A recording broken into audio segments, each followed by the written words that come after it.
Welcome back to another episode of Questions and Answers live stream.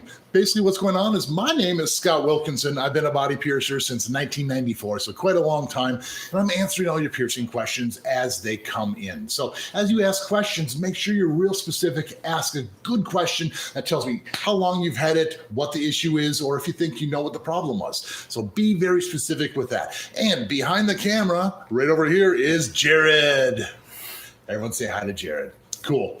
Now, as you noticed, I got a new t-shirt on today. One of my fans came in and got pierced. They drove all the way across state, actually from California, and got pierced by me, and they made these custom t-shirts, more cake. Right on. So do we have any questions yet, Jared? Not yet, but we've had a few questions in the past.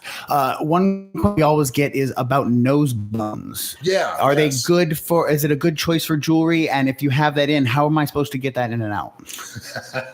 Okay. In my experience, I've never really been to a good shop that carries nose bone. And for those of you who don't know what a nose bone is, let me draw this up here on my little screen here. So if we're looking, it's basically like if you had like a little tiny gem, something fancy up here, you have the post, and then just a little tiny bit of a ball on the inside.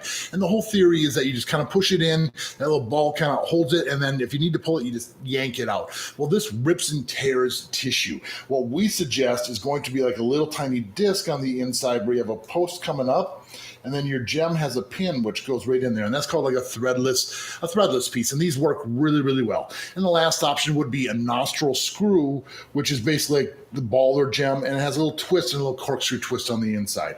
Now, these work pretty good, but they always fall out. You always have that metal booger hanging out of your nose. But back to the nose bone, this one right here.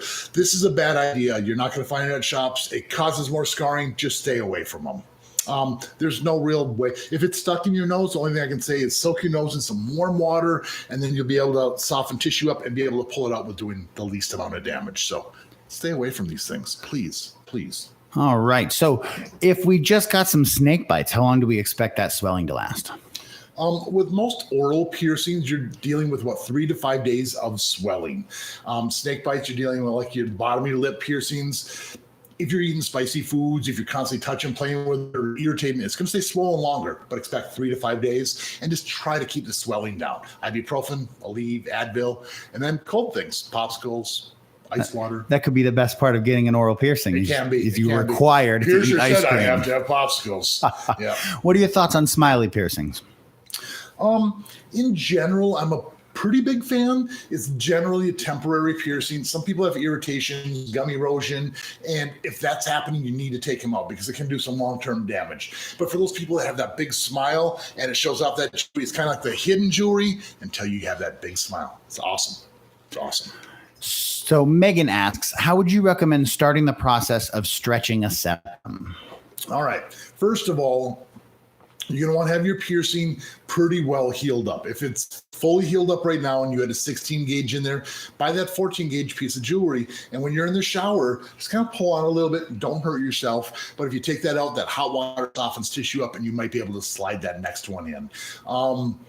You can do this for several sizes, maybe up to the 10 gauge. And from the 10 to the 8, it starts getting a little bit more tricky. Some people like to stack their septum, which basically means taking a bunch of 16 gauge or 18 gauge rings and just keep putting more in there so you have a cluster in there, and then it's easier to slowly stretch it out. That's generally the easiest way, but take your time. Should be nice and easy. If it hurts, you're going too fast and back off a little bit. I will say those last jumps up to 2 gauge, 0 gauge can be pretty intense. All right. We have a question. What is a new and interesting piercing in the ears for work, which is subtle yet unusual? I've got the standard conch tragus, vertical tragus, etc. What do you suggest? That is subtle. A unique one is generally an anti-tragus, kind of that little nub right on the side of your ear. You can do a little curved barbell. Granted, it does swell up, so you have to have a long one, but once it's downsized, you have a flat disc on the inside, a little tiny gem on the outside. It's a cool cartilage piercing that doesn't get in the way. It does take a while to heal, but that would be my first suggestion. So what are your overall thoughts on surface piercings? I love surface piercings. I'm not a huge fan of dermal anchors. Now, a surface piercing, I'm going to draw again for you here, is basically where you have a bar that has 90-degree angles, and you put little discs and little gems up on the top up here, just like so.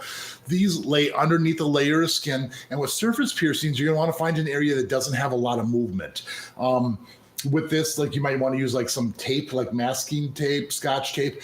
Put the piece of tape, like if you're doing cleavage piercing, and then stretch out and see if that skin pulls. If the tape doesn't stick, it probably won't heal. You need to find a stationary area. Now, the other thing I'm talking about is going to be a dermal anchor where you have like a little gem and has a little post, and then there's like a little disc with little holes on the underside which goes underneath the skin. These kind of get anchored and the skin is supposed to grow in there, but a lot of times these reject out kind of quick and they can leave fairly big scars. Granted, these can leave nice big scars too if you let them reject all the way out. Otherwise, they're just pretty small, minimal scarring. So all right. So we have a question. What do you think of Briotech spray opposed to normal saline? That's a great question. Are you familiar with Briotech spray? Yes, I am familiar with it. Okay. I heard about it a while ago, and I tried it out. I used it on my eyebrows, and I really tried to do the scientific method where I only used wound wash spray over here, which is sterile saline, and then the Briotech on this side to see if there was a difference. Now, the problem is I toss and turn. I probably sleep on one side more than the other, but I couldn't really tell much of a difference between the Briotech and the wound wash spray. Now, Briotech is supposed to have some hypochlorous acid. Thank you. Yes, hypochlorous acid in there, which is supposed to supposed to speed up the healing process, if I can talk properly. Their own marketing sounds a little like snake oil, though. You know, it's a highly effective electrically charged signaling solution that mimics the essence of your body's natural defense system. Yeah. I know there's some pretty big piercers who really support this and kind of start pushing it. Now, the thing I didn't like about it personally was the fact that it's not sterile. Wound wash spray is coming sterile out of the can. This is just a normal squirt bottle where you open it up, so it's not sterile on the inside, but the chemicals are supposed to help the healing process. Who knows? It might be better, but I didn't notice the difference using it on me. If any of you have used it, let me know in the comments. Let me know if you like it or if you use the wound wash spray. But that's another viable option. It's just the newer thing. So, Amber says hi. Scott and Jared. Wondering if there's anything we can do to help a scar from a rejected navel piercing. It's not terrible, but it's not the prettiest. Absolutely. I know exactly what you're talking about, and a lot of people are dealing with this. There's a lot of different scar tissue removers you can use. You've heard me talk about it in the past, maybe called Mederma. A lot of women use these for stretch marks when they're pregnant, but it really pulls the discoloration and softens up that tissue. Sometimes this stuff can take up to 6 months to have full effect, but I used it on my ears when my earlobes were cut off and burned shut. I know it's a little intense, but I noticed a difference within a week. So the stuff does work amazing. It's called Mederma. I think Extreme Scar Gel. You can get it at most pharmacies or even on Amazon. Works great. So we have a question from Ida. I have a month-old belly button piercing that has red dryness on the side of it. I do sea salt soaks day and night. Okay. Any advice? Yes. Maybe switch over to the wound wash spray. Sea salt soaks is the old version of the wound wash spray because you're trying to make a saline solution, but you're supposed to measure that sea salt water by weight, supposedly. So I don't know too many people who actually use a scale to measure the salt per the water. And then the water is probably not sterile that you're using, so it's not even as good, even if you mixed it properly. So use that wound wash spray called Neilmed. There's H2 Ocean. There's other brands too, but you spray directly on there, and you can just wipe off crusties after a little while. But it's super easy. And then if you're using the sea salt, if you're using the improper salt, if you're using iodized salt, it can cause a lot of extra scarring and bumps and irritation. And if you're not using it properly, too strong or too little. Probably too salty. Almost everyone's probably mixing it too hot. A 1/4 teaspoon is barely a pinch of salt. I think anyone who's ever used in the past puts way too much in there, which causes the dryness right there. That'll suck moisture out of you right there. Exactly. So. All right. Wound wash is the way to go. How long would it take to heal 2 vertical eyebrow piercings at once on the same eyebrow? It depends on if you're sleeping on it or not. If you're not irritating or bumping it, probably like 3 to 6 months. Maybe closer to 3 to 4 months if it's not. But it's so easy to sleep on it, bump it. If you're using hair product, that chemical's getting in there. There's a lot of variables. But mine are on both sides. Mine took about 8 months or so before they were fully healed up. But again, like I was saying earlier, I toss and turn when I sleep, so that's probably why. Jane has a question. She says, hi, first of all. Hi, Jane. I have my nostril pierced since the 8th of October, and I already changed it to a hoop. After a day or two, I got a bump. Should I just use the salt solution and continue cleaning it until it goes away? Was it a little soon to switch? Yeah, generally I tell people about 3 to 4 months minimum before you change to a hoop and a nostril. If you change it and that bump happened right away, you're not ready. I would go back to that stud, give it another month or two, and then you might be able to do it again. But I've had a lot of people change to the hoop and they're like, oh, I'll just keep putting emu oil on it, or I'll try this, or I'll try this. And the bump gets bigger and bigger and bigger to the point where it's like, you put the stud in and you're still battling trying to get rid of it. So just go back to the stud right away and hopefully that goes down. And catch it early. down, maybe a month later, then try putting it back in. Excellent Patience advice. is the key on that one. Yeah. So what are the signs of a well-healing helix piercing? What should it look like if everything's going well? You're going to have crusties. Totally normal. Those crusties can be real clear to maybe a light yellow, but you're never going to see anything green or real thick like pus coming out of there. So you're going to have some redness and soreness for quite a while, especially if you're sleeping on it. It's going to be like a bruise. You know, if you bump it or hit it, you're like, oh yeah, I feel it. But like if I had a fresh piercing, I shouldn't really know it's there other than some initial heat from the initial piercing. But yeah, a little tenderness, little crusties, and that's about it. Totally normal. Breaking Bricks wants to know the best way to stretch a nostril from an 8 to a 6, but they don't want to use tapers or tape. Are there any other options? Go look into Gorilla Glass, which is a name brand of a jewelry company that makes in-between sizes. So, yeah, what is it, 8 to a 6? Yeah, 8 to a 6, so you're they're going to looking have... for that, 7. Okay, and they're going to have that. They're going to have a 7 gauge, and that's going to make it a lot easier. I understand that pain. It really, really is rough. The only other option is find someone else who makes in-between sizes, but the glass companies are the only ones I know who are doing that right now. Bryce wants to know if septum or nostril piercing holes ever close, and how long after the piercing will it not close? Okay. For nostril piercings, a lot of times they will close. Now, when we initially do a piercing, we're making like a crescent incision and you're pushing that cartilage off to the side. So that cartilage, if you take it out, naturally wants to close much faster. If the septum is pierced properly and it's only through that thin mucous membrane, there's not as much pressure pushing on it. So the septums generally are more likely to stay open. Now, either of them could stay open forever, either of them could close up, but if either of them were ever bleeding or infected or really sore when you took it out, the chance of it closing up definitely goes up quite a bit. So if it's irritated, it's going to heal shut more so than if it's relaxed. So, I mean, if you had a nostril piercing that you wanted closed and like you sometimes can get, push some jewelry in there, almost irritated and take it out and leave it. And that's probably how you're going to get it to close. Interesting. Yeah. So here's an interesting question. I'm not sure if you'll have any input on it or not, but eyebrow piercings and getting your eyebrows done. Like, is it an option for girls to take their eyebrow piercing out to get it done, or is that a recipe for losing a piercing? I think it kind of depends on what you're talking about. As far as waxing, I don't know if that would work. Do you think? Yeah, waxing. Waxing. If the wax gets in an open wound, cause some irritation, and your eyebrow piercing is going to be irritated no matter what. As far as the threading goes, where I know they kind of rip them out individually, that's probably a little bit easier to deal with than the actual wax. Right. Almost a better question for a cosmetician that does someone that does the eyebrows. Absolutely. But I mean, I would go over the threading before the waxing personally.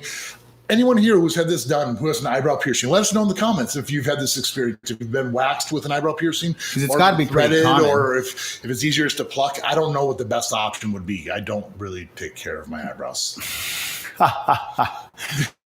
Chasmina asks, I got my septum done 4 months ago with a seamless hinged ring, and I can't get it out, so I have to go to my piercer to swap it. Do you have any recommendations to take it out myself if I use it again?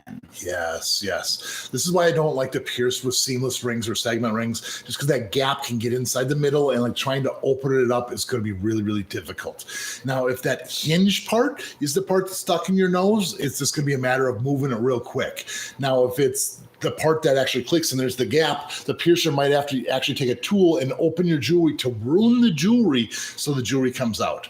Now, your best option for doing it yourself is soak your nose in some warm to hot water for a good 5 to 10 minutes. It's going to open everything up, and do your best to try to push and get it to break free. That's what the piercer is most likely going to have to do, otherwise ruin the jewelry. Don't hurt yourself, but you're going to have to give it a little push. Like you, many people are concerned about damage to their teeth from oral piercings. Margot asks, do you have any experience with people who got damage from the Smiley piercing? And if so, do you know if the damage will reduce over time? I'm doubting about getting one, but I don't want lifelong damage. Okay. I have seen a lot of damage from this. The worst damage I've ever really seen from a Smiley piercing is where the ring, if it's too close to your gums, almost created a pocket to the gums to where you could see the crease where the ring was laying in there. Now, the person knew about this and they said they didn't care. They were keeping the piercing. This is the wrong attitude to have. This is where long-term damage will kick in. Now, if you're wearing the jewelry and you have irritation, that irritation is going to come before you get all the gum erosion. Your gums don't just erode away without you knowing you did that. And it's the same thing with like teeth damage. If you have metal that's constantly scraping against your teeth, you're doing damage. It's really that simple. So you just kind of got to listen to your body. If it seems like it hurts, take it out. That's the way I would look at it. If you're really concerned about the damage, don't get the piercing, because there's always that risk. If the jewelry fell out, you could bite down and chip your teeth. That's always another possibility. Oral piercings, they're tricky. They are. Nicole says, good morning. Good morning, Nicole. Dana has a question. How do you know if you have enough meat on your eyebrow to support a piercing, or is that something you have to ask for a piercer to feel? No, I normally check with people. Sometimes, like, as you can see, like my skin is really, really loose. Could be from the age too, but the skin is loose. So I've always had that tissue to grab a hold of. Some people, their skin is so tight where if you can't even grab skin to pull up, you're not pierceable. Sometimes you can see like that bony ridge. And if your skin naturally rests and you can, that bone's right there, it's not going to work. You know, you have to have some loose tissue where it's going to sit naturally, not right up against the bone. So if you're questioning, like, I think it's pretty tight, I think the bone's right, you might not be that good candidate. Ask your piercer, but you'd kind of know. Excellent. Cine has been wondering to get a tragus. How bad can we expect that to hurt? To be honest with you, it's not that bad, as long as you go to a good piercer. More people complain about the crunch than they actually do the pain, because it's connected to your ear canal, so sometimes you hear a little bit. So when I do the piercing, I talk all the way through it, you know, just so people don't try to hear that, try to distract them, because that's the part they don't want to hear, you know, like, oh, I heard it. So that's why I'm like, take a deep breath in and blow it all the way out. And as I'm saying, all the way out is when I'm actually doing the piercing. Interesting. So you try to hide that sound from them. Yeah. Interesting. So, but yeah, it's not that bad. It's more of a pain in the butt to heal it up, because if you wear earbuds, stethoscopes, anything goes in your ear, you can't do that for quite a while until it's all the way healed. How long does it take for snake bites to heal? On average, probably 2 to 3 months. Your piercing is going to be swollen 3 to 5 days. You're going to have crusty swells 2 to 3 months. It's going to seem healed after a month, and that's when you want to downsize to that shorter post. But you want to continue cleaning for at least 2 months until you're done with all the crusties. Bryce has a question about your preferences as a piercer. Sure. What's your favorite piercing to do, your least favorite piercing to do, and the hardest? The hardest piercing I've ever done is a septral. Okay. No, I'm going to take that back. I've done a more difficult piercing before, where I've done a triple orbital, basically, where I basically did a forward helix into the rook, into the lower forward helix with a circular barbell. Wow. So you can see the 2 beads in the front and the kind of the piercing. I think there's some pictures on the internet, and I didn't invent that one. Someone came in with a picture and said, can you do this? And I looked at their ear and I said, yeah, you got the right setup for it. And I've actually done that piercing 2 times. Extremely difficult to heal, and it fully healed up too. So that was pretty cool. I'll have to see if I can dig out some pictures. Very cool. Pictures somewhere. Septral was very difficult to do, trying to get that thing angled in there, because everything kind of moved around. As far as favorite piercing to do, after piercing this long, I don't have one. I used to say it's a septum, but a piercing's a piercing after 27 plus years. It's about piercing fun people, having a good conversation, a good experience in the room. If people are really scared and really nervous, not that I like that they're scared, but I enjoy helping them, being able to guide them all the way through. That's what I enjoy. Do you have a least favorite piercing? Because I've known other piercers in the past that have ones that they dislike doing or even don't do. Won't even do? Right. And do you have a feeling like preferences or actually the opposite of preferences? No. For me, it's all about the customer. You give them what they want. Now, I'm not going to do piercings that are dangerous, possible risk of long-term, like if something's not going to work, I'm not going to do it. Straight up, so that's the only way I really go. It's like some people are like, oh, I don't like touching tongues. It's weird. It's like, you're a piercer. It comes with the territory. Just do it. So there's not a lot that you like see on the list coming up and go, one of those. If a piercer was like, oh, I don't do tongues because there's all this damage, the percentage of this, the teeth damage, and I don't want to. I understand that. But if it's just, ew, it's gross, I don't want to do it. Ooh, I don't want to do genital piercings. You don't go to a doctor and say, I need a physical. Like, I'm going to check everything but down there. I've never heard of that before. That's a good point. You just expect professionality at some point. Yeah. All right. So,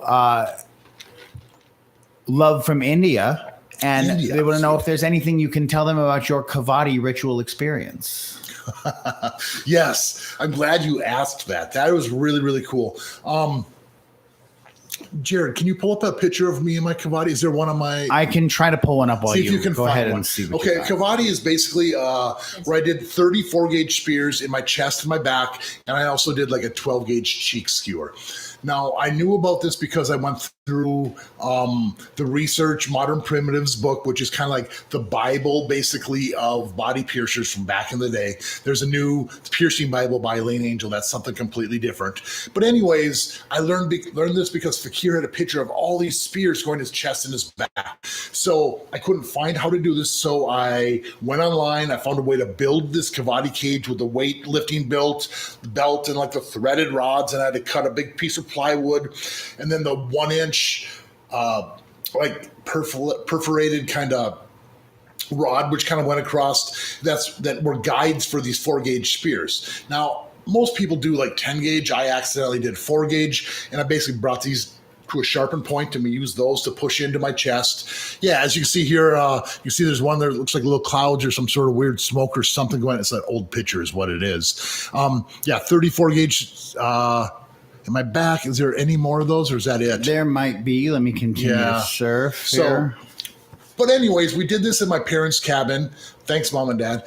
They didn't know this was going on at the time. We suspended 13 people, kind of went over a lake. Yeah, here you can see Shane is putting in the cheek skewers. You see all the rods going into my chest. The next picture right in the middle there with the red kind of background, that's Pixie taking a bite of one of the apples that was in there. She was actually pulling it down. That actually hurt quite a bit because there's a 4-foot rod and she was pulling down on it.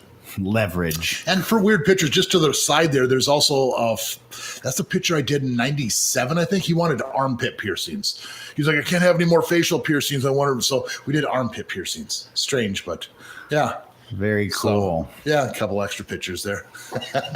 Fun.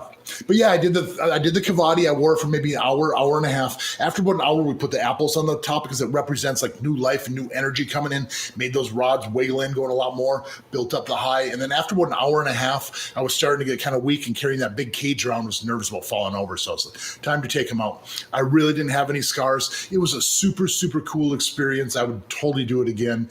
I'd do more spears at a smaller gauge though. Good question. Thanks for asking that. Very That's really cool. Kavadi.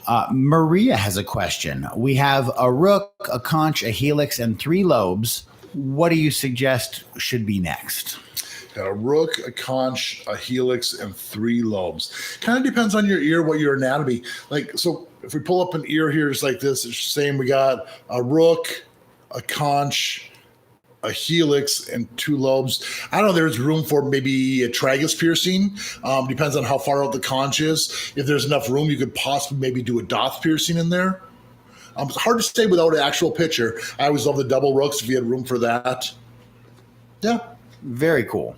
Michael says, love your videos. They've been very helpful. Hi, Michael, and thanks for watching. I would like to stretch my ears to at least 00. Should I start at 18 and go up, or start out bigger? And are there any downsides to starting big? For sure.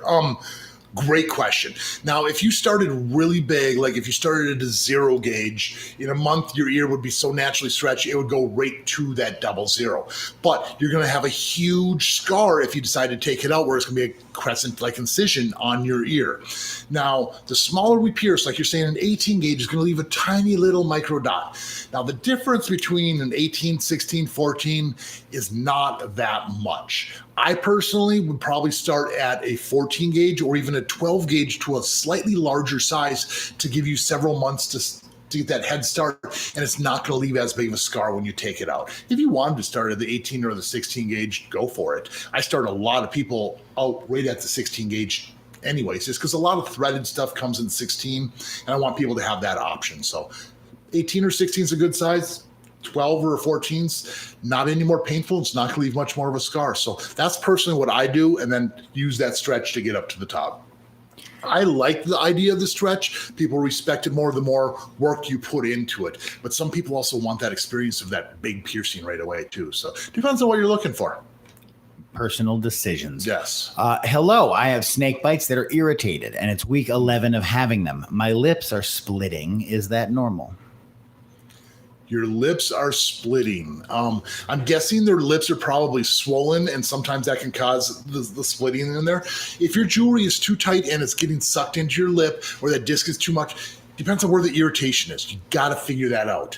Now, you could have an allergy to the metal. If you have some cheaper metals in there, maybe change over to the titanium, and that could help you heal things up. If you have an allergy, it's just going to stay swollen and not allow it to heal up. Depends on your aftercare. If you're using an alcohol in your mouthwash, like if you're using a real harsh Listerine, you could have several weeks and weeks of irritation or problems. Are you playing with them? Bite them? I don't really know exactly what you're doing, but I would use wound wash spray if they're extra swollen or irritated. Maybe the emu oil, and I would say possibly upgrade your jewelry to some higher quality jewelry, just in case it's something wrong. Talk to your piercer. That's way too long for things to still be irritated. If it just randomly started being irritated, yeah, just go back to your cleaning. You might be back to normal. But if you've never healed, go talk to your piercer. Maureen says, hey guys, I have my conchas pierced and it'll be 6 months by Christmas. But in this climate, I don't think they'll be healed yet. Do you think I should swap for a shorter bar? Is that based on time, or how do you know when to downsize? Yeah, cartilage, a lot of times, if it's moving around too much, once your swelling's gone down, like a conch, I can downsize in like 2 to 3 months. I don't like to do it too much earlier than that. If it is causing problems, I definitely will downsize. So if it seems like it's not being healed at 6 months, I would say downsize. Nick has a question. If you've had nipple grafts, recommend getting nipple piercings? You got me. Okay. That's nipple grafts. I would expect that nipple grafts would come with scar tissue. Yeah. I'm sure, because we're talking about the replacement of some sort of tissue or the movement. And so anytime you pierce through scar tissue is generally not a great plan, right? I would say it's going to be the shape of your nipple. So again, going to the drawing here, if you had a nipple that actually came out like this, there's actually something to pierce where we could actually do it. If your nipple graft is like this and there's nothing to grab a hold of and we have to use a curved barbell, that's probably weaker tissue, and this is just going to reject right out. You actually need the actual pronounced nipple, just like this actual pierce. So that would be my thing. And then the other thing I would say is, depending on how long ago it was, I generally tell people several months, maybe even a year of full heal before you do this, and talk to the doctor or surgeon and see what they say, because I'm sure they have more experience with this than I have. But if you have the protruding nipple, it's all the way out and it feels solid, you could be okay. But talk to that doctor. All right. Good question. So we're getting some interesting questions today. Absolutely. You never know what people are going to need to know about. Why aren't there any bending rings over 1 millimeter with a nice transition? Sure, you can use rings supposed to be for clipping in a ball, but then you don't have nice ends. Looking for a segment or clicker alternative. So 1 millimeter. So you do probably have 1 millimeter sized circular barbells and things, right? Yeah, I think we do have some clickers. I think Invictus does make some slightly larger ones, so. Okay, so it should be possible to find that. You need to find the right supplier, like maybe check Invictus or a local piercer that carries them. Okay. Austin says, I've got 1/3 lobes and a Shen Men flat piercing. What would you recommend that's out of the way of my earbuds and glasses? Out of the way, the earbuds and glasses. You're looking at possibly lobes kind of down here in like the mid helix area. The mid helix area is kind of tough to heal up. And maybe forward helix if it's low enough, kind of down past the glasses area, almost lower than the rook. Let me show you here. So see how I thought you were going to draw. So forward helix, like if we did here, like your glasses are going to be resting like right across off the top here, and this is where the rook is. So if you brought your forward helix real low, like down here, that could look really cool too. Excellent. Yes. We have a person here who says they might do their own industrial. That's a terrible idea. That's probably almost guaranteed to fail, wouldn't you say? Guaranteed. There is no way I would even attempt this myself, and I've been piercing 27 plus years. Now, the reason I'm saying this is when you're looking at an ear, and if you were to do an industrial, it needs to be perpendicular to this tissue. I'm not teaching you how to pierce. You're going to pierce, and it's probably going to go at this angle, and then you're going to crank it so it goes to the right one, and this one might be at this angle and crank it here. You've seen the people with those bumps on their ears. I guarantee you're going to have those bumps, and they're never going to go away. You might be able to get it to heal, but is it going to look right? No. This is an experienced piercing. I wouldn't even let my apprentice do one of these until they're probably a good year into the piercing. So here's an interesting question. Have you ever seen someone with a piercing that just didn't work for their facial structure? I want a Medusa, but I don't know if it'll make me look bad, so I've been putting it off. Yes. The best thing to do is kind of Photoshop it. The way I do these, what should I get pierced? You almost need to kind of put something there. I would say like for a Medusa, if you're wondering if it's going to work, it kind of depends on the straightness of your nose. If you have a nose that kind of comes off to the side, that Medusa either is going to accentuate showing how crooked it is, or it might kind of help kind of balance things out depending on the shape of where your lips are and where your nose is. That's the biggest thing. Sometimes also, if you don't have much upper lip and there's not enough room for it, it might not look appropriate in there unless you do a real small gem in there. So K-Dub wants to know if it's normal for your piercing to itch after you spray it with a saline solution. Yeah. A lot of times you're just getting some of those crusties off. If that crusty got pulled in, that might be a little irritant. But that little itchiness is a lot of times the healing process. It's getting in there, reliving things up, and getting those crusties and bad stuff out. So, yeah, it does itch. Kramer from the UK says hi. Hi. Love your channel. Says he's an idiot, and he jumped a septum stretch size. It hurt, but it's in.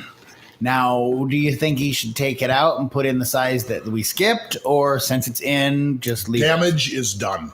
If you ripped and torn and it hurt like it did, the damage is done. If you back up, that scarring is still there. So if you can just kind of deal with it at this point, just stick with it. But I don't encourage this behavior. It's not going to last. It's not going to get you your maximum size, right? Correct. Slow You're and creating steady more and wins. more scars, and you're trying to stretch scar tissue is a lot tougher than that soft normal. But if you go slow, you don't create scar tissue, Correct. and your body can But stretch. that scar tissue, if it was ripped, is already there. So taking out downsizing is just going to make it tougher to get up to that size again. So yeah, stick with it if you're already there and you can handle it.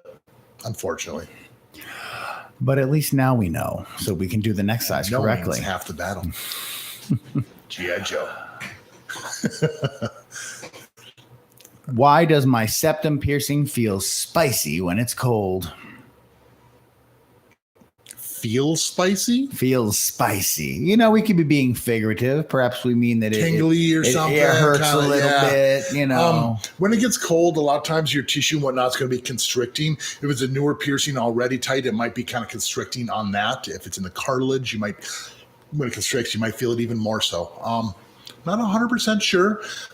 Sometimes when it gets cold, I might get a runny nose and my jewelry might spin or rotate. So if you pulled a crusty through for that reason.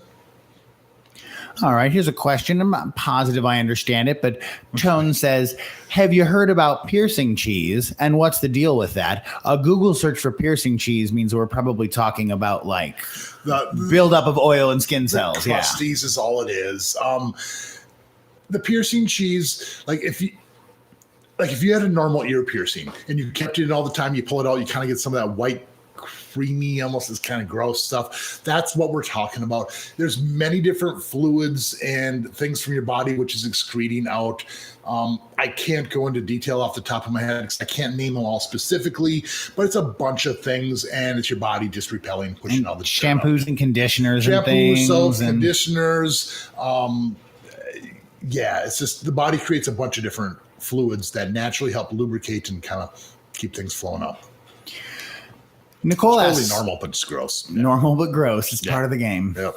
Nicole says, would you ever consider doing a podcast on piercings where potentially you share your experiences and interview/talk to other piercer friends and colleagues? You both have great voices. Well, thank you. Thank you. Thank you. We thought about it. We've talked about it. It's just a matter of kind of figuring out what route we want to go with this channel. We've talked about different ideas for different shows, different things. What would you guys want to see? Would you guys want to see me in a podcast, kind of sitting down interviewing people, or let us know what are some of the subjects that we can interview people about? Exactly. Like, those are some of the things you'd be interested in seeing. Let us know, and you might just see it. And you're right. Jared has a great voice. He's a great interviewer. I think he would be a great host for a show like that. He doesn't really have the piercing, so he's got the right mind to be able to ask the right questions and stuff. So I think you're on something. Maybe someday. We'll do it. Just a little fact here, which we didn't confirm, but did you know the nostril stretching originated from the Apatani tribe of India, is what Bong Pranks tells us. Awesome. I did not know that's where it originated from. I wonder how far back it goes. That's very interesting. Let us know if you know that, because piercing goes back so far. It's just unbelievable. So, hi from Michigan is what Don says. Hey, Michigan. But then Merle has a question. What do you think about tongue splitting? I think it's pretty cool. I don't have one, but I'm not opposed to it. Tongue splitting is a body modification. It's not necessarily a body piercing. So I don't perform those. Basically, it's going to be done with sometimes a scalpel. Sometimes it's done with a laser. Sometimes people will actually tie it off. There's many different ways and versions to do this, but it's something I don't offer. Now, I've also heard that you get taste buds on the inside of the tongue, so you can kind of get new tastes and new sensations. You can actually control it, so you could actually lift up and hold a straw with it. It's pretty cool. And I heard it's reversible. Yeah, use your imagination on that one. Yeah, absolutely. All right. So, interesting question from Apple, not the company, Apple M. Okay. Hi, Scott and Jared. Are piercers usually cool? Yes. Absolutely. Done with the question. Super cool. Are piercers cool with clients visiting multiple piercers and shops? I have a lot of piercers near me, which makes it hard to decide when safety, portfolio, and word of mouth are all good. So is it okay to jump around, or should you pick a regular guy or gal and stick with them, or? I am not opposed to people going elsewhere. There are a bunch of fantastic piercers, and every piercer might give a different experience. Someone might come here and have a good experience, but they're like, hey, I'm curious about what it's like to get pierced by a female instead. Do you have any recommend? And I might recommend another piercer in town. There's a lot of great, but do your homework. Go to a clean piercer, go to someone who treats you properly, and I'm all for it. And at the same time, if a piercer's a quality and a good piercer, they're not going to be afraid of you going elsewhere, because a lot of times they'd come back and go, I made a mistake, Scott. I'm coming back to you. I'll never do that again. Or, so it's not a bad thing, but just do your homework and make sure you go to a good piercer so you don't have that negative. That being said, something I've noticed with you is that occasionally will happen is someone will go to a lesser piercer or a cheaper piercer, have a problem because it was done poorly. Correct. And then they show up here and they're like, Scott, look, there's something wrong with my ear. And then it's kind of like your mess to fix. Like, what do you think about that? I don't know. I would rather you come to me right away. Granted, I want you all to be my customer, but I'm not going to say you're mine and be upset. If you want to go elsewhere, go elsewhere. But I don't know. It's a trick question. Right. I'd rather you come here and I'll try to help you out as best I can. But at the same time, if you go to the mall, you get pierced with a piercing gun and say, hey, Scott, fix this. No. There's not a lot to fix. The damage is done. Take it out, start over, kind of a deal. So. All right. Yeah. Don has very sensitive skin. Is that going to be a problem with getting a piercing? It might be an issue with the aftercare. Sometimes aftercare might take a little bit longer. You need to use a wound wash spray, which the saline should be matched up to your body, so you shouldn't have problems with the drying out. But I have seen that occasionally. Sometimes when you get pierced, your tissue is going to swell a little bit more if you're a little more sensitive, and the skin's going to peel a little bit more. I'm not 100% sure. So it shouldn't be too bad as long as you have the proper wound wash spray, good quality jewelry in there, no allergies to it. It just might take a little longer to heal. That'd be my guess. Proteus says, I think I changed my lobe piercing too early. Okay. I had 18 gauge steel studs and changed to 18 gauge titanium rings because the steel was bothering me. They're still touchy. Should I keep the rings or change back to the studs? So you went from steel studs to titanium rings? Yes. Okay. The rings could have been too small too. So if the general rule of thumb is you want to have 2/3 of the ring showing and at least 1/3 inside. So most of the ring should be showing. If you wanted that ring to be snug and tight around your ear, the ring's probably too small. So either go to a bigger titanium ring, but I would suggest maybe going to a titanium post. Let it heal up with the post Yes. before you start worrying Yes. about rings. Yeah, if you had problems with the metals, don't go back to that metal. Go to the proper metal, but the proper size or the proper type of jewelry. So 2 or 3 years after getting my nostril piercing, it still kind of hurts when changing the piercing, and I still have little bumps. Is there anything we can do to heal it at this point? Maybe don't change it out as much. It could be that it's a nose bone. And if you have a nose bone, you're taking that in and out. That's why it's staying irritated. It could be a metal allergy over time. I'm not 100% sure what the exact thing would be. So, All right. Couple different things to check, though. Yeah. How long is it normal for a navel piercing to be red? sometimes the redness can last the healing process, good 3-4 months. If it's much longer than that, you probably getting it irritated by your pants rubbing up against it, getting it caught on things, or improper aftercare. If it's really red and like around that area, like a large red ring, it could be a metal allergy too. And the question we had earlier about the seam ring stuck in the nose, clarification, it's the ring spins just fine. They just can't get it to actually open. Okay, they can't open the ring. Okay, good. I'm glad to hear that because it sucks when piercings get stuck. If it's a seam ring, the ring has to be twisted to the side. You got to find that seam. If there's too little seams on there, that means it's a clicker. Show us by drawing. All right. So a seam ring will have one seam and a clicker, and it's going to have the other part like so. So you're looking here, there's like this little hinge right here. So you're going to see a seam, and then you're going to see a seam on the ring. If you do that, you can stick like a Q-tip or a toothpick or something on the inside of the ring and try to pull. And a lot of times you're going to break that free. These are kind of tight, but they're not super crazy tight. So it's just finding the right spot and being able to pull it out. Okay, so if there's two little gaps, pull against the middle of it. And if there's only one, it's got to be twisted. Correct. If you look real carefully, you might see the one where there's that actual hinge on there. You might see a little extra line next to it. You got to look close. Maybe take your camera phone, get up real close and take a picture, and then you can kind of zoom in to see if you can figure out what side the seam's on. Modern problems require modern solutions. That's right. All right. Sweet. D'Lo got double forward helixes done a month and a half ago and 2 weeks ago, respectively. So one of them a month and a half ago, and then we got the second forward helix done 2 weeks ago. Sure. They face different angles. I tied a string around them to pull them towards each other for 8 hours. Seemed to work. Okay or no? It's the swelling, right? It's going to go back down and get straight again after the swelling goes down, right? A little bit. My concern is that you got pierced when there was already so much swelling that the angle could have been already crooked in the off. first place. You went through crooked. Yeah, you pierced swollen tissue initially. So that could have been the issue, and it might already be off. Sometimes you can kind of remanipulate it, but if you hold that string there too long, you will pinch that tissue and cause those bumps to grow too. So so you're saying it could possibly work a little, but you're playing a dangerous game because you could cause bumps.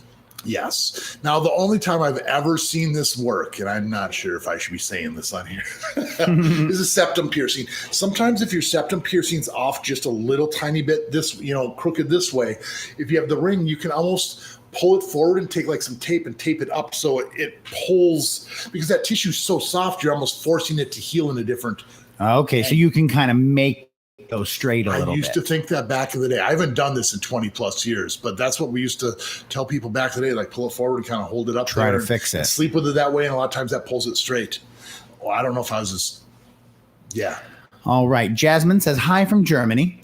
Hi, Jasmine from Germany. My septum is pierced really low, and I want to wear it visible. I'm wearing a curved barbell, and beads are slightly visible, but a circular barbell comes too low. Are there any choices in between?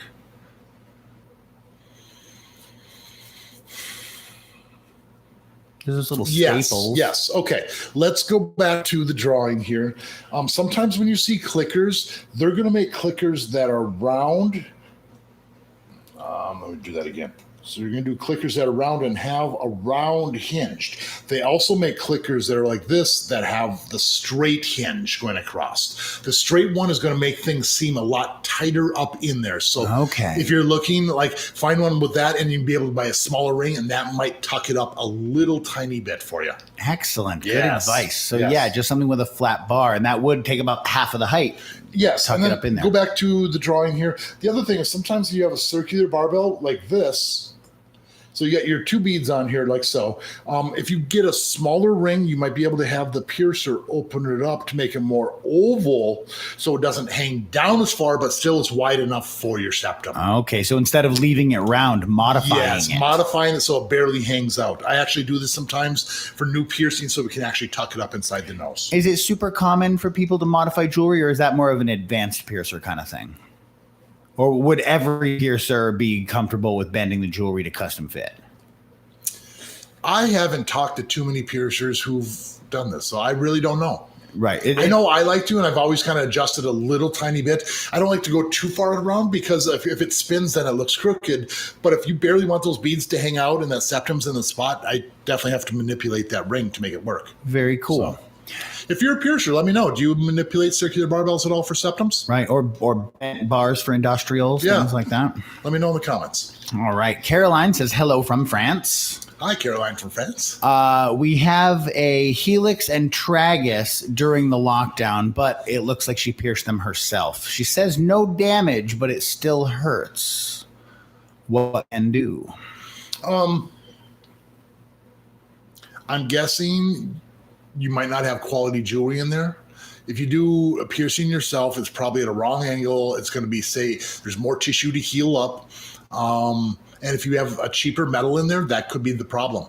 You said a tragus piercing, if it's still sore. If you're wearing earbuds, anything that goes in your ear, change it. That could be causing the problems. And a Helix too, but like you said, low quality jewelry will irritate you. Low quality jewelry. Or if you got that Helix on the side and this is the only side you sleep on, I've seen them take year plus to heal. So yeah. Just because you're beating them up every night. Yep. So be nice to your piercings. All right. And go to a professional piercer. Heal faster and better. Yeah, a proper incision. It was done clean, the right angle. Everything about it makes it heal and work much better. So Lewis has a good question. How long should one wait after piercing to swim? It depends on the piercing. Generally, I tell people to expect a minimum of 1 month for it to be an open wound and where you could get some sort of staph infection or a serious problem. If your piercing is still bleeding, oozing, anything like that, it still could be an open wound. There are some piercings on your body, like a belly button piercing, a nipple piercing, where you can actually put a Tegaderm patch or a waterproof Band-Aid, which allows it to breathe but doesn't allow those germs to really get in there. So belly button, nipples, you can kind of go swimming as long as you keep your head above water, but you got to be careful that it doesn't get splashed or, put into that open wound, especially in large bodies of water like lakes, rivers, oceans. Those are the really, really big dangers. I'm not saying pools or hot tubs aren't dangerous, because they are. There's a lot of chemicals, but the chemicals generally cause more irritations than that. Rather than an infection, right? Generally. I'm not saying you can't get infected, so don't try it. But yeah. So Chloe wants to know if it's possible to wear earbuds with a Daith piercing. Probably not. Not until you're all the way healed up and that swelling's gone down. It will cause a longer healing process. Maybe over the ear for earphones. So is there any reason why a piercer, we saw a YouTube video of another piercer who said he wasn't into and doesn't do anti-traguses. Is there a reason you can think of why a piercer would avoid that? No, I can't think of any reason. Maybe aesthetically, they don't think they look very good. Right. I've heard of piercers like, I won't do eyebrows. I think those look stupid, or why, what? Just personal preference. Maybe they think that. That's the only thing I can think of, or they really don't know and they're afraid of it. But it's just a little knob of cartilage. Hi, how are you doing today? I'm pretty swell. How are you doing? Oh, I'm doing good as well. Good. Thank you for asking. And thank you for asking, Chad. All right. So my piercer doesn't have the proper size for my bridge to downsize yet. They have ordered it, though. Will the wait time have some kind of an effect, like rejection, etc.? It depends on the company they ordered it from. Some companies take months and months to get the jewelry in. And if you're having problems already, you might need to find something shorter. Worst comes to worst, call around town and see what size you need to downsize and see if you can buy it elsewhere and bring it in if they don't have it. But quality jewelry. Don't bring in a crappy piece of jewelry to your piercer who's waiting for some quality stuff, because they're going to tell you this is going to cause more problems than help. You need quality stuff. Absolutely.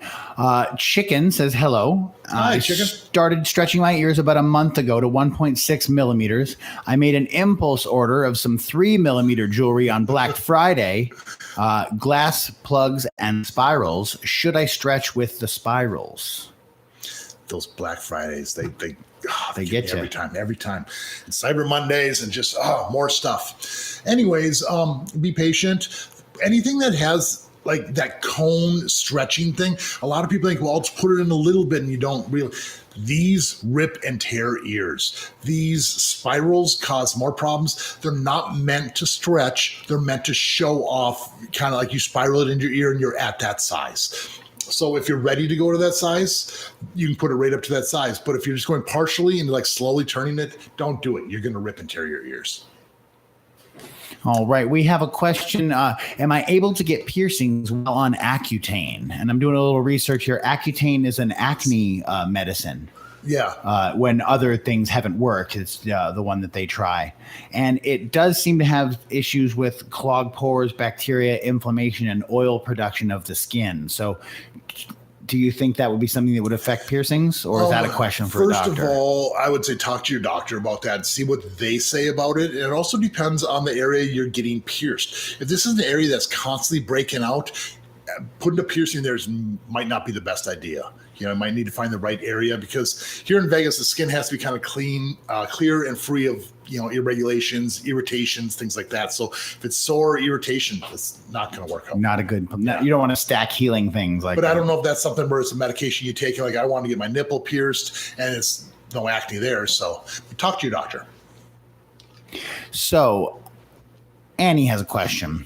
We've heard multiple stories about this, but the question is this. If we allow our nipple piercings to fully heal, leave it in for a few years, and then take them out, does the scar tissue keep the nipples perky or not? Yes. Because of the fistula, correct? Yes, you healed a fistula through there.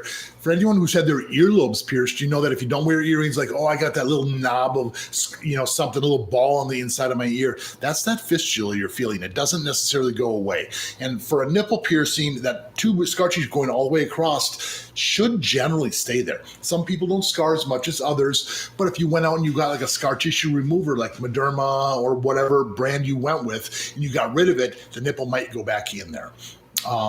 But yeah, typically the nipple gets erect when it's aroused, and when we do the piercing, we're going behind the nipple, so kind of that scar, it holds it out. It's not keeping it erect; it's just kind of help holding it out. So you would say, in your opinion, yes, it does make a difference. Yes, in the long run. Yes. All right. Mayu had their doth done about 5 days ago. My hearing got a bit muffled, and I got tinnitus. Is that normal for a doth? It can happen. Yeah. There's a lot of swelling in that area. So try to get that swelling down right away. Ibuprofen, Aleve, Advil, and like soaking your ear in some cold water if it really does start getting too intense. So tinnitus, like ringing in the ears, you're familiar with that? Sometimes an ear piercing will cause that? That is right next to your ear canal, and that whole ear canal is probably going to swell. And if you put swelling down on that, so get the swelling down. Okay, so it's all probably a byproduct of the swelling in the area. Yeah, so also be aware, like if you have an allergy to the metal, make sure you have quality metal. That could be a thing. What are you doing to clean this? Are you putting alcohol, peroxide, Neosporin, anything like that? That will cause problems. Just the wound wash spray and get that swelling down, and make sure you have quality jewelry in there. Is it tough to brush your teeth with a labret in? No, I never really had any problems with that. It's just, I think the non-whitening stuff is what you be careful of. Okay, so avoid chemicals because you got all the whitening stuff. So go with the non-whitening. That's what I was saying. All right. How do you know if you've got the soft spot for a septum or not? And is it possible for some people to not have that sweet spot in there? In general, everyone's going to have that sweet spot, whether it's real tiny or normal size. I've seen people before where you almost have to separate the cartilage, and so it can be pierced. Sometimes it's real tricky. The only time I've ever seen someone not have it is full-on nose reconstructive surgery. All right. Emily says, I got my ear re-pierced at a 6 gauge in September. Sweet. And I'm going to wait until March to stretch up. I was just wondering if I could downsize to thicken my lobes up a bit now, or if I should wait. Downsize to thicken lobes? She got pierced with what? Got pierced with a 6. And I guess the question is there any reason why you would downsize in preparation of a stretch? No, I would say you should be totally fine just how you are. The only reason you would ever downsize is if you had a blowout and you had that thing going out the back of your ear. So then you'd want to downsize if you had that problem. But there's no problem. Stay there. All right. So... Also, just want to say this real quick. If you're ever interested in getting pierced by me, I am here in Las Vegas at a shop called Piercing Vegas. It's my studio. If you ever want to come in, just make sure you set up an appointment, generally a couple days in advance at least, so we make sure we get the right time and slot for you. Thanks everyone for sending in your questions. We still got some more to go here. We're about an hour into this. Generally we go for about an hour and a half, so we're going to try to get through as many more as we can. So, How are we doing, Jared? Technical issues. Playing with camera 2. Yep. I'm hearing some beeping here. There's always beeping. When's a good time to change your septum jewelry? How long do we have to wait to swap that out? Until it's healed. It's the wrong answer, I know. Generally minimum 6 to 8 weeks. Okay. Also, Chicken says, nice mustache, Jared. Thank you very much. Isn't that just awesome? Hi there from the UK. I want to get a Venom piercing. How long will it take to heal? Venom piercings generally are a little bit longer to heal up than a normal tongue piercing. If you're talking Venom, I'm assuming you want 2 through the tongue. It's through the muscle tissue, not through the connective tissue. Generally, a tongue piercing, I'd say 6 to 8 weeks to heal up. Maybe give an extra month or so. All right. HedgeWicket247 says, thank you for doing this Q&A. Thanks for tuning in. Got my nipples pierced at the end of October, and I want to get a sternum piercing next. How long would you recommend waiting before getting the sternum piercing? If you're only healing the nipple piercings, you're probably totally fine to get the sternum piercing. Again, what I was saying, if you didn't catch it earlier, use a piece of masking tape, Scotch tape, put it on the area of your sternum you want to get pierced. I'm assuming you want a surface bar. And if you stretch and if that area, the tape doesn't stick, it won't work in that area because it's a very specific thing with the surface bar. Now, the other thing is if you're doing a dermal anchor, that can be placed pretty much wherever you like. The big thing is they will reject over time. Chloe got a vertical labret a week ago. It looks a little off center now. Is it just the swelling? Because it looked fine when we first did it. I tell every single client who gets a vertical labret, look at the dots now. Does it look straight? And then we look in the mirror after, and I'm like, it looks straight now that the piercing's straight. It's like, yes, because tomorrow it won't be. So that's just just a little tiny bit. It's going to seem like one side might be off more than the other. So when you clean your piercing, try to, with the clean hands, you might be able to kind of turn it and make sure it looks centered straight. And that might be the difference too. Once you downsize to that shorter bar, because we gave you the room for that swelling, it'll probably straighten out too. If If it looked right before, it probably is. Now, if your tragus is too small to pierce, can you get the same effect from a single dermal piercing? Would you ever put a dermal in a tragus? I don't do dermals anymore. Would you ever have, or do you expect that other piercers would? Yeah, it's basically like a sideburn piercing, but it's just kind of off to the side. I don't see why that wouldn't work. Yeah. All right. Interesting idea. Wilson got some nipple piercings done last night, had a top-notch experience. Fantastic. Congratulations. What is the pain scale for the back dimple dermal? I really want them, but I'm scared of the pain. I kind of have a high pain tolerance, but I'm still nervous. Wilson, I believe, was the one who got me the shirt last night too. So thanks again. Very nice. Yes. Okay. Sorry. The question again one more time. Excellent. The question is pain scale for back dimples. Super painful? Yeah, they're pretty rough. That skin is pretty thick back there and pretty tough to get in, and sometimes even tougher to get out. Again, I don't do the dermals, but that area is a rough one. And the reason you don't do the dermals is because you feel like they leave big scars. They never get a long-term heel piercing. Very cool. Yes, I misread that from Wilson. Yes. Very cool. And thank you for coming in. I hope everything's healing up real well for you. All right. And I love the shirt. Time. You want to give it a little bit of like 6 to 8 weeks minimum between each stretch. Proper stretch really isn't going to hurt until you get to some of the larger sizes, like maybe 4, 2, or a 0 gauge. Proper stretch, you're going nice and easy. And if you do it in the shower, if you have the Joey, take the old one out. That hot water softens things up, and it might just slide right in. Denise wishes you would come to the Netherlands because they want their septum and they're too afraid, and you are so chill.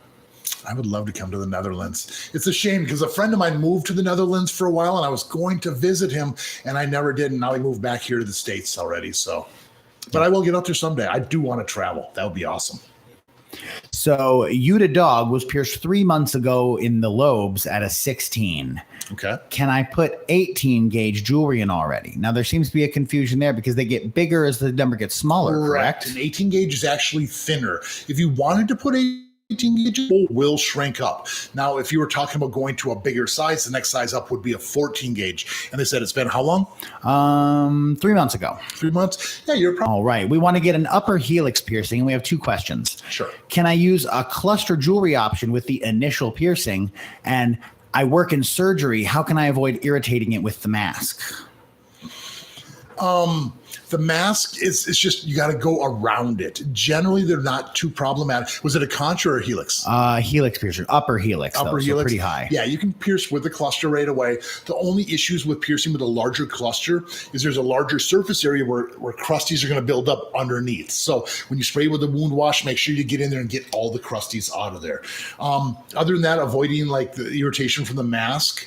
Do they wear the headband that might, over the ear? If something's pressed right up against it, that could cause a problem. If your ears, I'm not 100% sure. And if it's possible, you've also mentioned the those devices that let you wear the mask around the back of your neck instead of on your ears. Yes, good call, Jared. Good. So I'm keep this guy around. Yeah, there's the ones that go back behind the ear and they can clip onto there. You might be able to have some that tie above. There's other versions of the ones. But I'm not sure with surgery if it's a very specific thing and what they're allowed to have. Right. So just basically try to avoid contact. And if you do have to wear it, like just exaggeratedly avoid it. Correct.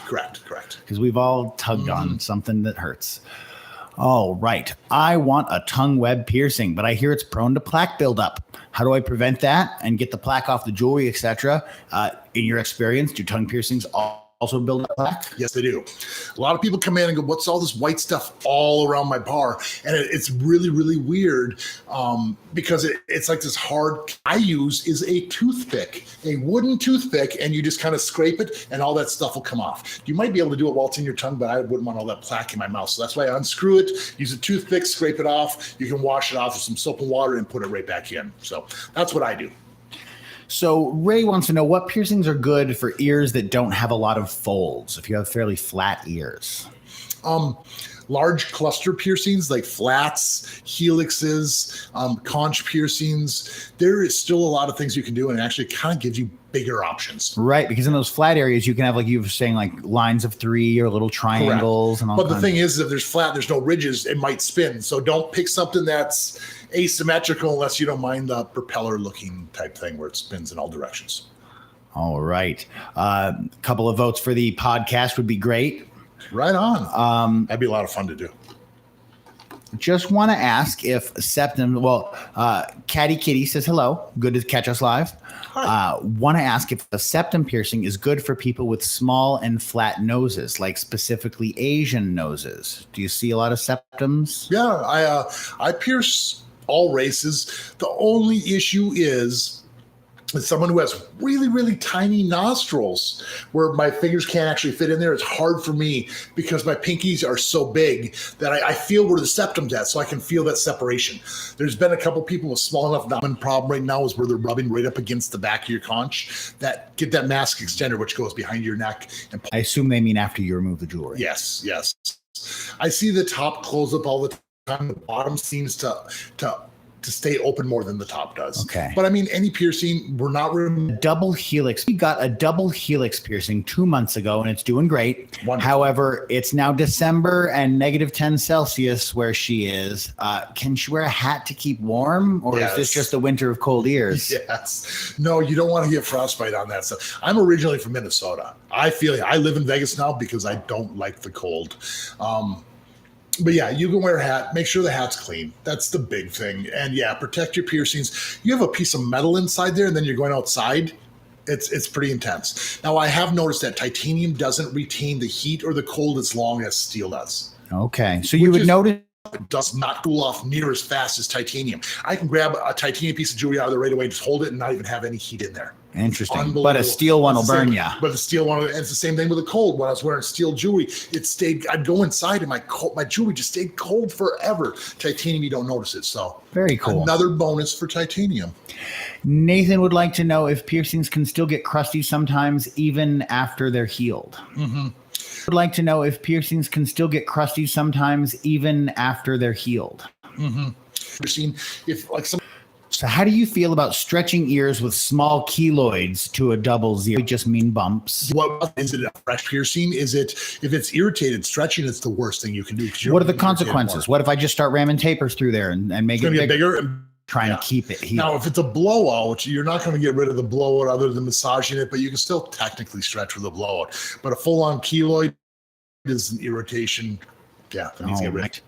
Cheek piercings. I know you do not perform them. What qualities should I look for when I'm looking for a piercer that does perform them? Like to make sure they're knowledgeable about placement, etc. Generally, we're going to go before the molars and kind of like the molars and forward. Anything past that is going to be much, much more problematic. You want to find someone with experience because placement is everything on these ones. Like they're too, like if the angles are off, you will notice it. You will need to wear a long bar for a long time. If your piercer says, oh, you can downsize in like a month, that's the wrong piercer.